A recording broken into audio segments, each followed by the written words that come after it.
নারায়ণগঞ্জের সিদ্ধিরগঞ্জে আন্দোলনের মুখে বন্ধ হয়ে যাওয়া মেঘনা ও পদ্মার ডিপোর জ্বালানি তেল সরবরাহ ফের চালু হয়েছে।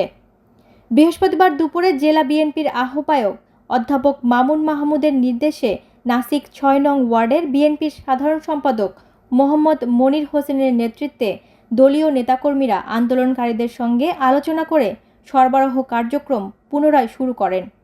বর্তমানে 2 ডিপো থেকেই তেল সরবরাহ স্বাভাবিক রয়েছে।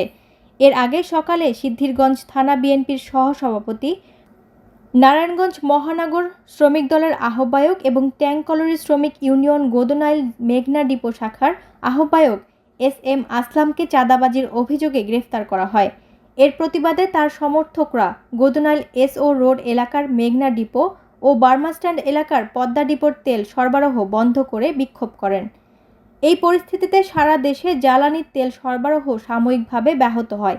খবর পেয়ে অধ্যাপক মামুন মাহমুদ দ্রুত পদক্ষেপ নিয়ে নেতাকর্মীদের শ্রমিকদের সঙ্গে সমঝোতার নির্দেশ দেন।